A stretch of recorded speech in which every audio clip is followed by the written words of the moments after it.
누가복음 24장 50절로부터 53절의 말씀입니다. 이 계시의 말씀을 한 절씩 교독으로 받들어 읽겠습니다.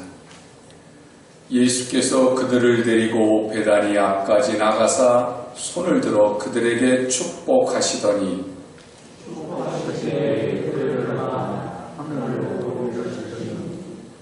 그들이 그에게 경배하고 큰 기쁨으로 예루살렘에 돌아가 아멘. 우리 서로 좌우 옆으로 인사를 나누시겠습니다. 예수님 닮으셨습니다. 네, 예수님 닮으셨습니다. 또 서로 축복도 나누실까요? 당신은 하나님의 복덩이십니다. 예, 당신은 하나님의 복덩이십니다. 이제 주님 앞에 한 번 더 고백하겠습니다. 예수님으로 만족합니다. 예, 진심으로 예수님으로 만족하시고 예수님으로 풍성하셔서 여러분의 가정과 직장과 사업터가 언제나 하나님 나라를 누리시게 되기를 주님의 이름으로 간절히 축원합니다. 여러분 도자기, 비싼 도자기 보신 적 있으세요? 뭐 고려 청자라든지 무슨 뭐 달 항아리라든지 그러면서 아주 비싼 도자기들을 보면은요, 깨져도 그거는 여전히 비싸더라고요. 그런데 그 깨진 도자기들을 수리하는 방법이 4가지가 있대요. 하나는 이렇게 디귿자 그 철심을 가지고 깨진 부분들을 이렇게 마치 사람을 수술하고 나서 이렇게 꼬매듯이 그렇게 그 철심으로 깨진 것을 서로 연결하는 방법이 있는데 그게 꺽쇠 잇기라고 하는 방법이래요. 그런데 또 한 가지의 방법은 야키치기라고 해가지고 그 깨진 도자기의 단면에 남유리로 이렇게 그 발라서 불에다 다시 붓는답니다. 그래서 구워진 파편까지 이렇게 접착을 해가지고 마치 안 깨진 것처럼 이렇게 원형을 복원하는 그런 작업이 있대요. 또 하나는 요비치키라고 해서 파손된 도자기 쪼가리가 없으면 다른 조각을 가져다가 이어가지고 그래서 그 원형을 복원하는 그런 그 수리 방법이 있대요. 네 번째 마지막 방법이 킨직이라고 하는 방법이 있대요. 이 킨직이라고 하는 방법은 이렇게 금이 간 곳을 잘 붙인 다음에 그 금 간 곳을 그대로 이제 그 이렇게 땜질한 것을 흉터를 금가루나 은가루를 뿌려가지고 새롭게 만드는 거예요. 그러니까 이것을 수리한다기보다는 복원한다기보다는 새로운 제품을 만든다고 하는 그러한 방법이라는 거예요. 이 수리하는 방법이 전통적으로 일본에서 아주 그 수리하는 기술이 발달됐기 때문에 그래서 이 단어 자체가 야키즈기 또 무슨 요비치기 킨즈기 이러면서 일본말들이 굉장히 많은 거예요. 일본이 아주 기술이 굉장히 많이 발달됐답니다. 그런데 제가 이 수리 기술 가운데에서 마음에 탁 와닿는 기술이 있는데 2가지예요. 하나는 꺽쇠 잇기.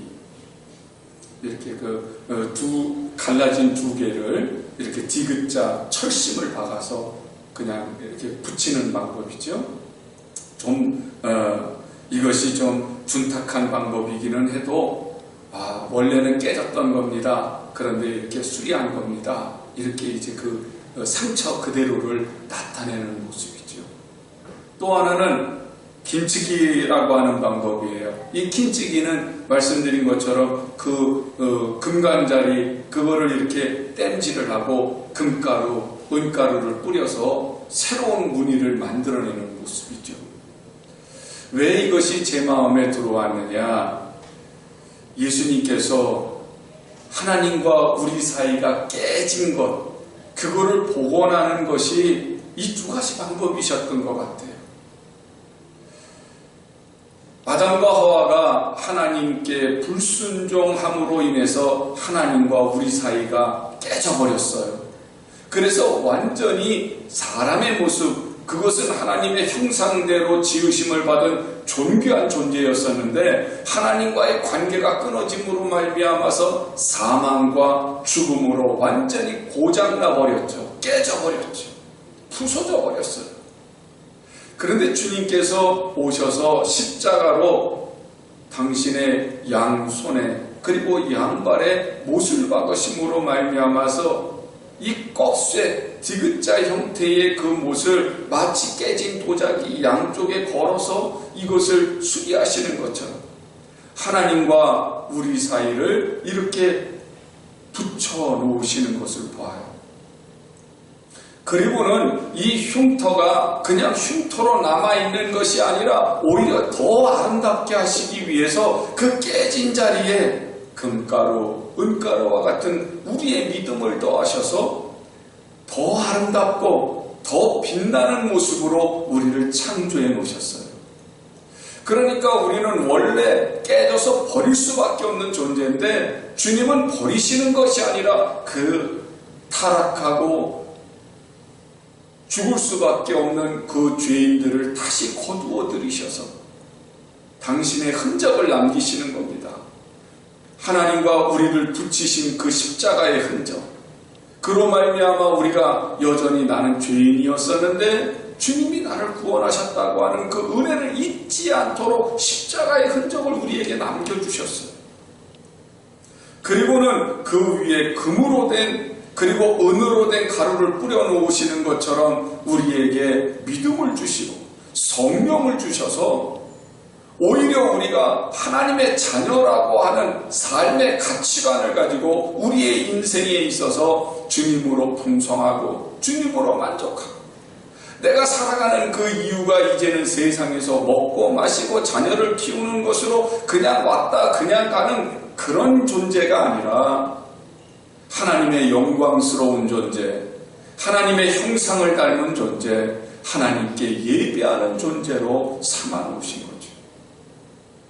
오늘 성경은 바로 주님이 십자가에서 죽으셨다가 부활하신 후 40일 동안을 제자들과 함께 동행하시면서 제자들이 예수님을 만져볼 수도 있고 예수님을 다시 체험하고 또 예수님의 말씀을 다시 듣고 깨달으면서 하나님의 나라의 일을 예수님이 말씀하실 때마다 이제는 새로운 모습으로 받아들일 수 있도록 40일 동안을 함께 하신 후에 이제 승천하시는 모습이 오늘 성경 본문 말씀의 내용입니다. 예수님께서 십자가에서 죽으시고 부활하시고 승천하시는 그 내용은요, 우리가 하나님과의 관계가 회복되었다. 그리고 나는 이제 버려진 존재가 아니라 구원받은 존재다. 그리고 하나님의 은혜 가운데서 내가 하나님의 자녀로 다시 아름다운 모습으로 재탄생되었다고 하는 확신을 우리에게 주시는 사건이세요. 오늘 본문 말씀을 다시 한번 살펴보시면 예수님께서 그들을 데리고 베다니 앞까지 나아가셨다, 그렇게 표현을 하세요. 베다니 앞이라고 하는 곳, 이 베다니라고 하는 곳은 예루살렘에서 한 3km 정도 떨어진 동산입니다. 이곳은요, 예수님이 십자가를 지시기 위해서 예루살렘에 들어가시고 난 이후에 일주일을 보내신 곳이기도 해요. 이 베다니는 마리아, 마르다, 그리고 나사로 3남매의 고향이기도 합니다. 그래서 죽은 나사로를 살리신 곳도 베다니죠. 예수님은 이곳을 즐겨 찾으셨어요. 사역을 하시는 동안 이 베다니를 즐겨 찾으신 이유는 이 베다니가 가난한 동네거든요. 예수님께서 마지막 세상, 이 마지막 때에 어떤 일이 있을 겁니까? 하고 제자들이 물어보았을 때 예루살렘이 멸망을 당하게 될 것이고 각종 기근과 그리고 천재지변이 일어날 것을 말씀하신 곳도 이 베다니였어요. 예수님께서 이 세상 마지막 때를 베다니에서 말씀하셨기 때문에 이제 예수님이 승천하시기에 앞서서 제자들을 축복하실 때에 제자들이 물어봅니다.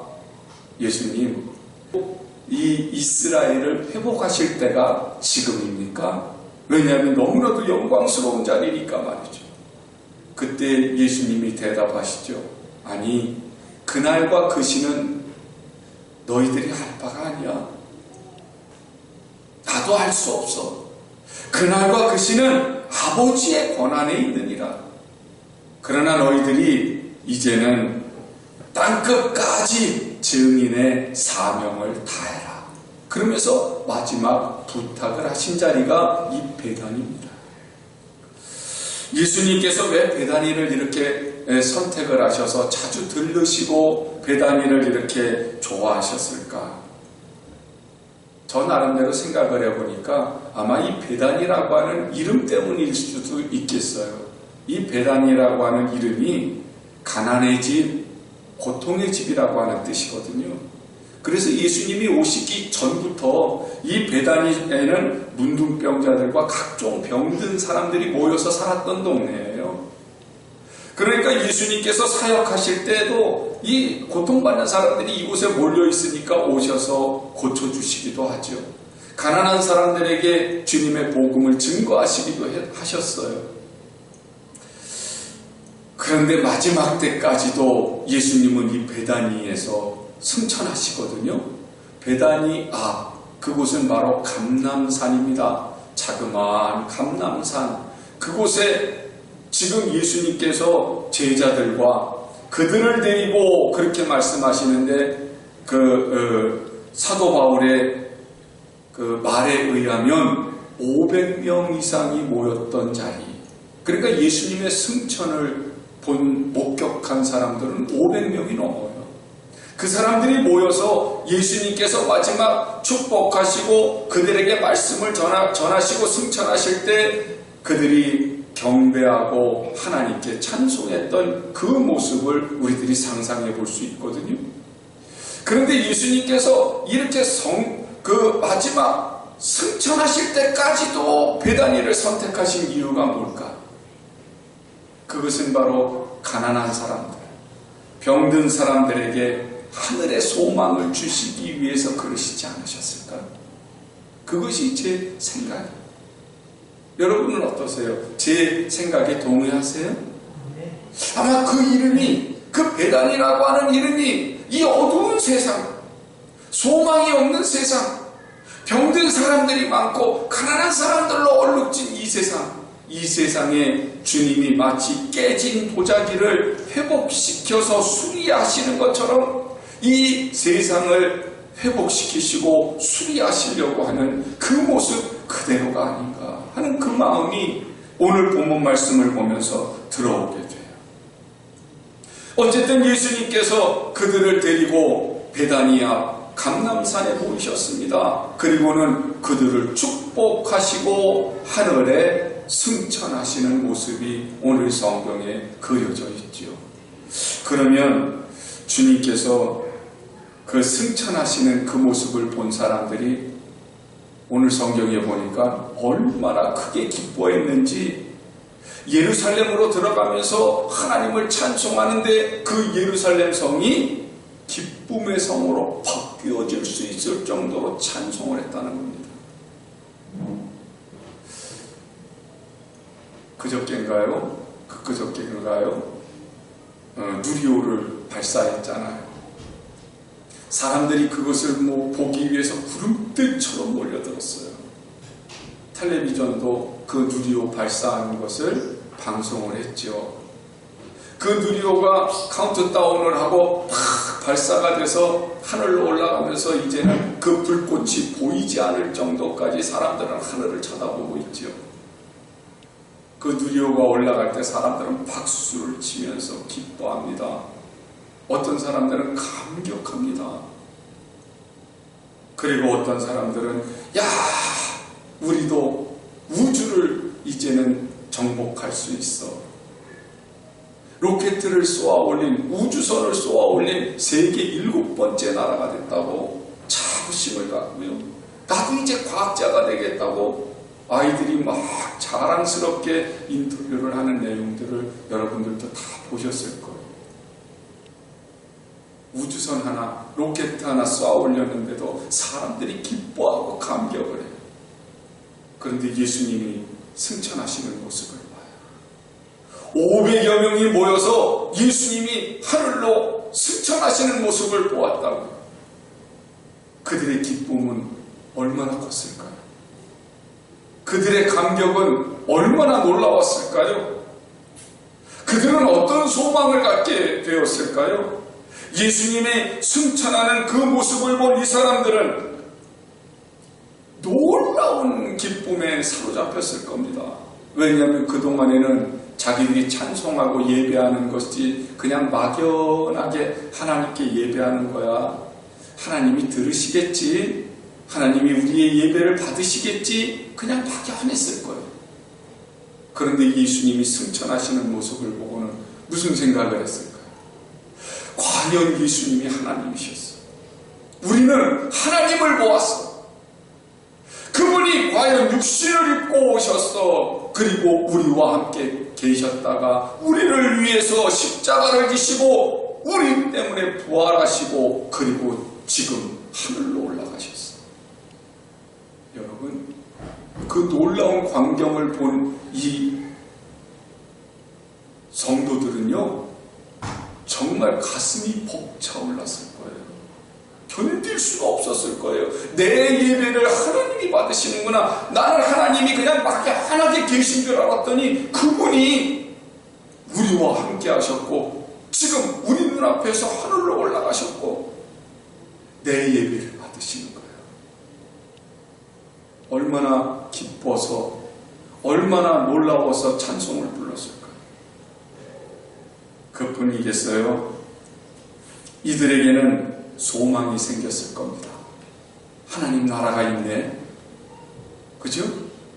예수님이 승천하시는 모습을 보면서 야, 하나님 나라가 막연하게 생각했더니 그 하나님의 나라가 있네.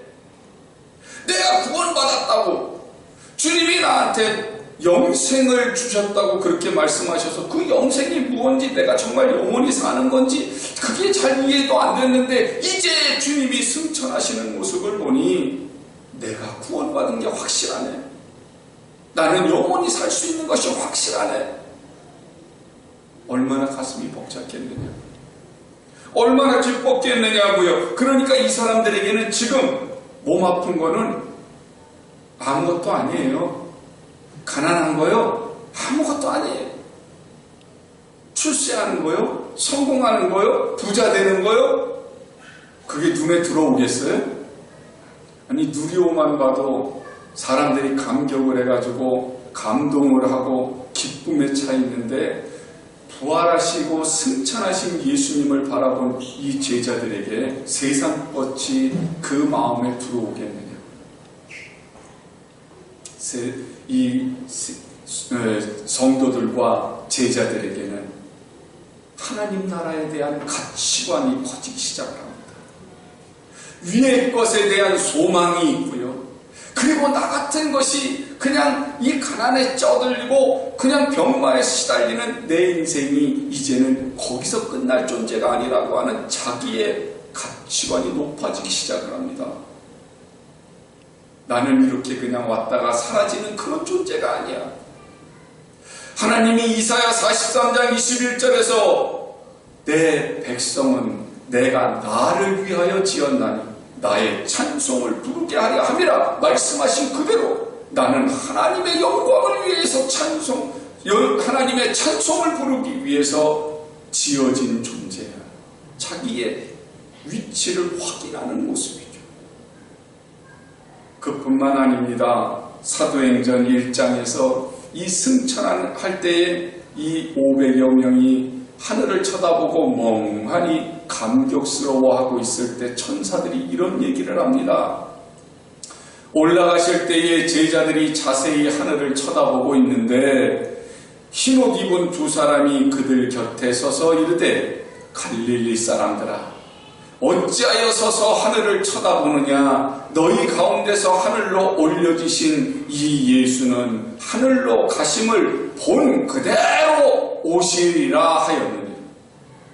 할렐루야. 그냥 가신 게 아니라요, 다시 오신다는 거예요. 이 소망은요, 성도들의 기쁨을 더 충만하게 만들어주는 이 얘기잖아요. 주님이 아주 저 멀리 혼자서 하늘 날아가신 것이 아니라 다시 오신다는 거예요.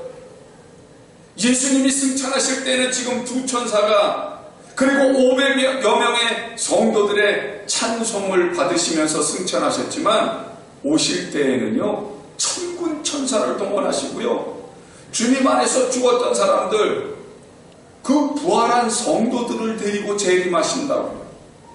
오실 때는 더 큰 영광으로 오신다고요. 데살로니가전서 4장 14절의 말씀을 보시면은요, 우리가 예수께서 죽으셨다가 다시 살아나심을 믿을진대 이와 같이 예수 안에서 자는 자들도, 성도들이죠, 예수 믿다가 죽은 사람들도 하나님이 그와 함께 데리고 오시리라.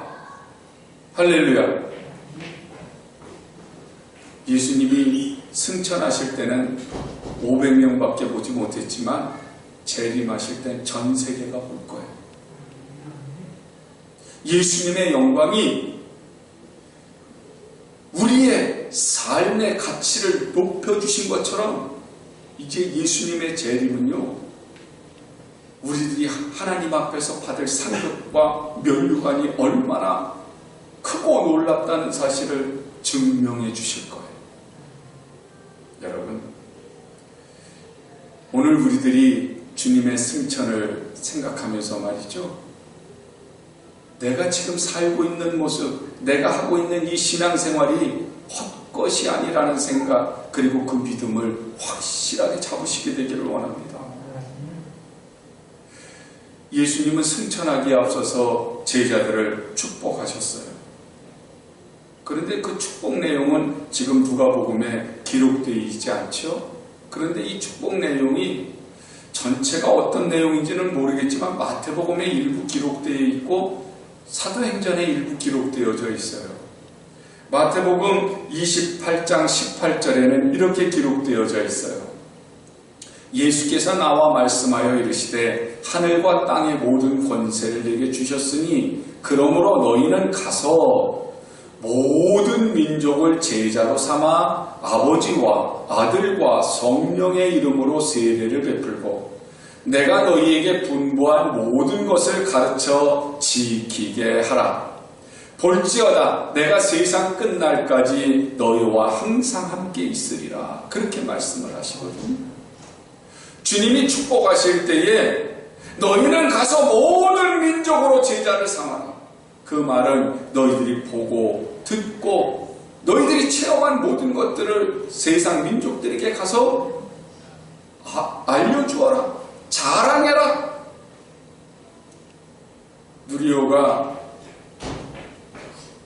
하늘에 올라간 것만 가지고도 뉴스예요. 오늘까지도 계속 자랑하고 있더라고요. 예수님이 승천하신 건요, 주님 오실 때까지 성도가 자랑해야 할 자랑거리예요.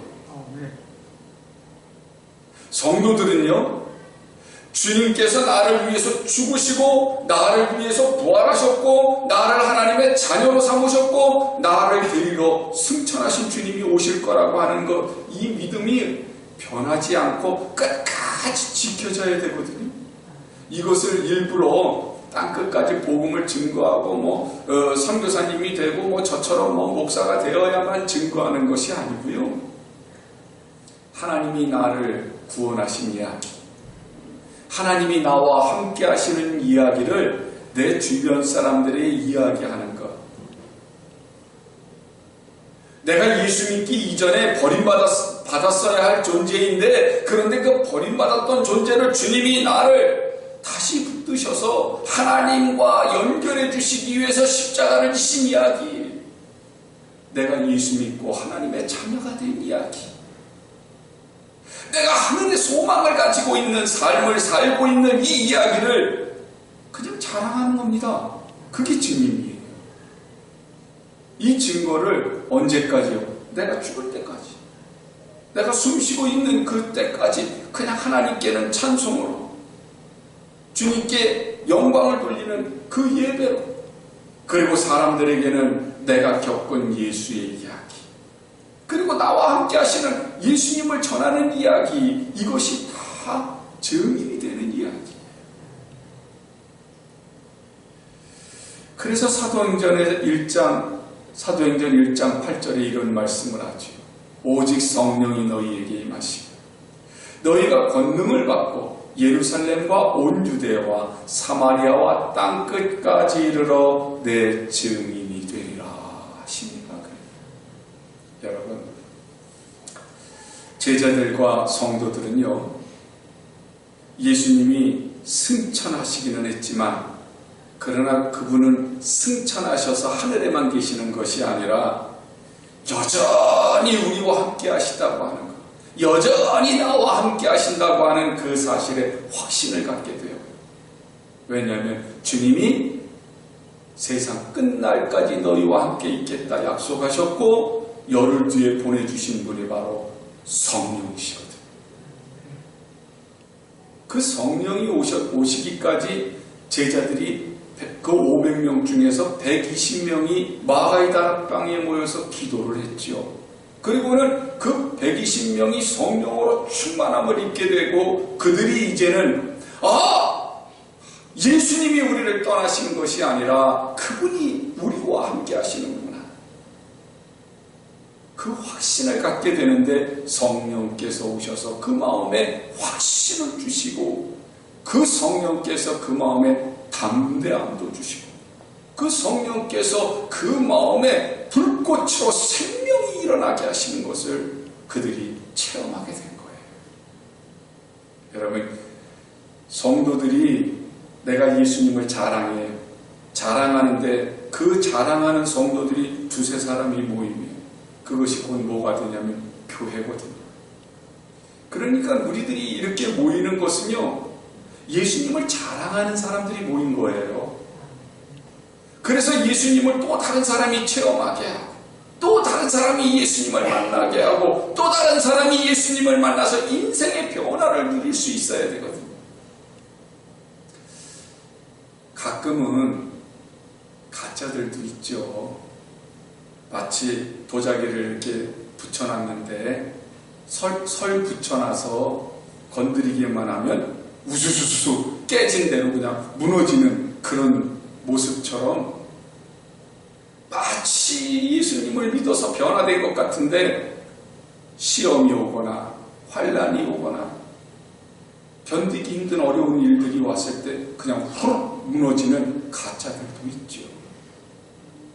그런데요, 제대로 수리된 도자기는 무너지지 않아요.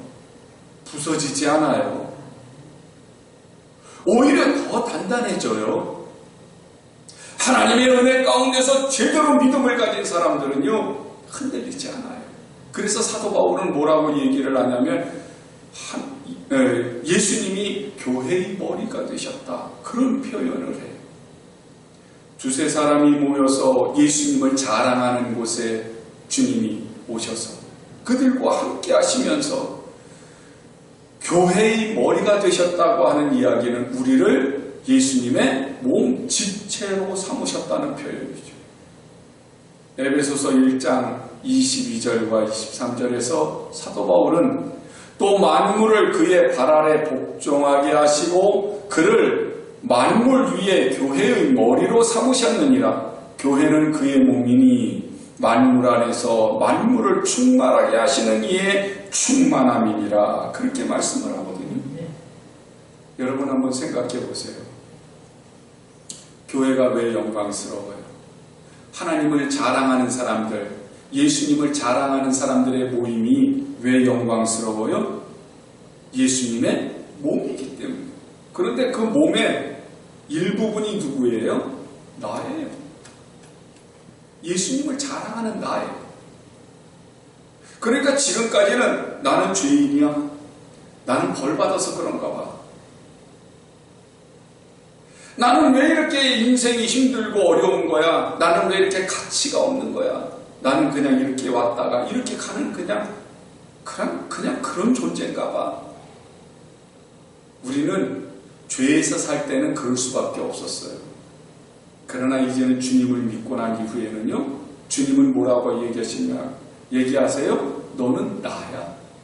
너는 내 신체의 일부야. 나와 너는 하나로 연합되어져 있어. 그렇게 말씀을 하세요. 그 얘기는 곧 뭐예요? 내가 얼마나 존귀한 존재인지. 내가 주님의 몸의 일부라는 거예요. 우리가 서로 사랑하면 그런 얘기를 하죠. 당신은 나야. 당신 때문에 내가 사는 거야. 그런 표현들 많이 하잖아요. 난 당신 없으면 죽어. 표정을 보니까 그런 표현 안 쓰시나 봐. 그런 사람 고백을 안 해보셨나 봐. 오늘부터 해보세요.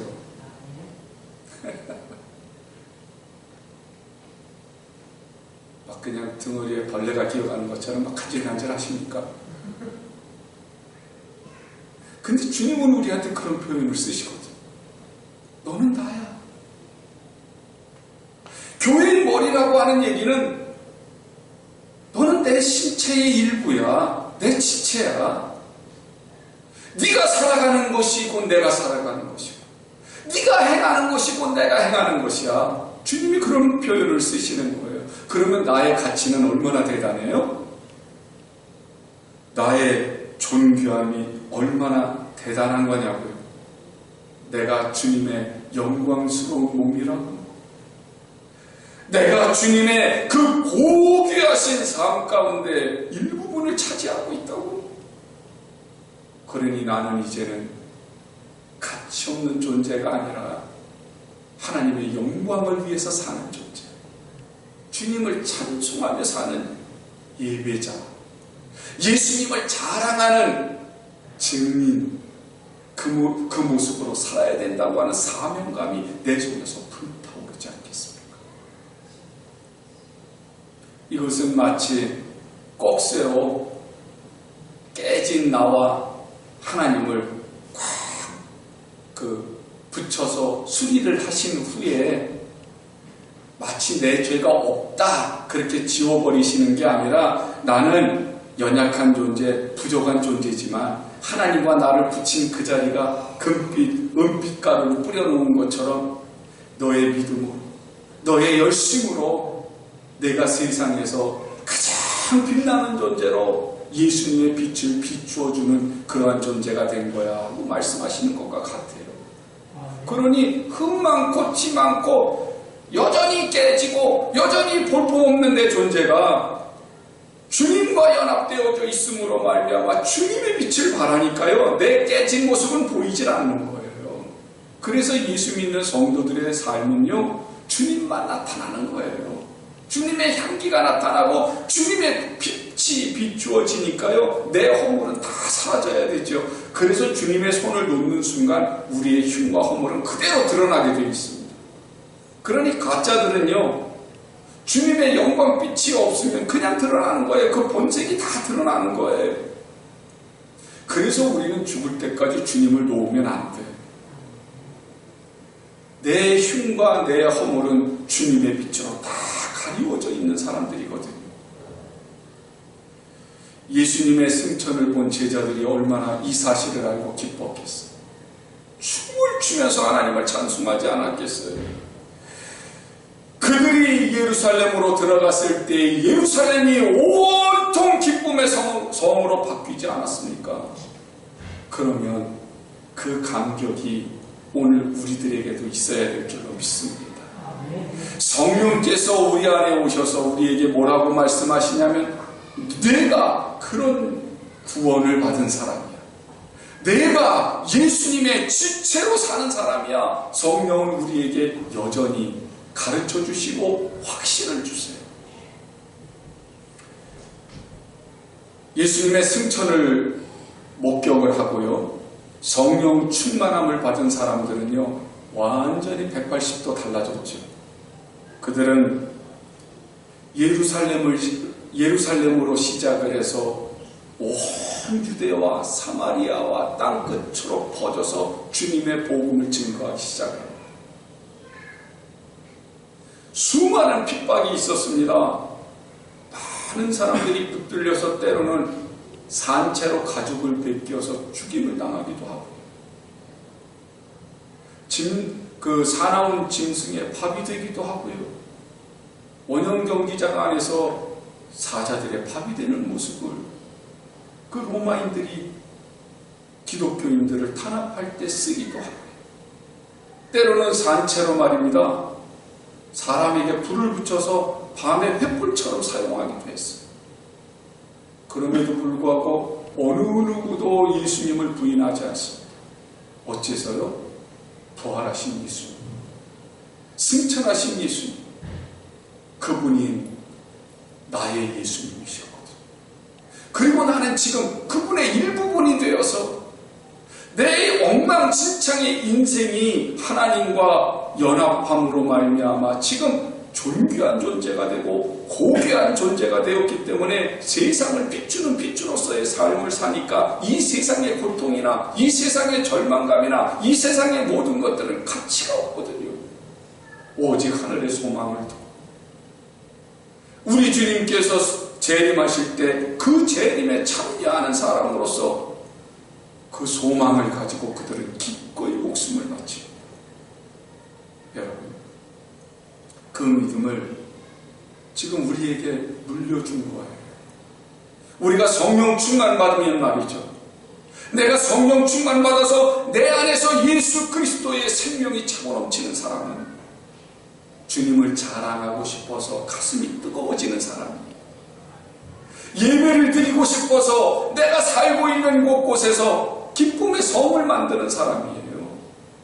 가정에서 나와 함께 하신 예수님을 이야기하는 사람, 내 친구에게, 내 이웃에게, 혹은 알지 못한다 할지라도 나를 변화시켜 주시고 나와 동행하시는 그 예수님을 이야기하는 사람, 그 사람이 바로 예수님의 증인이죠.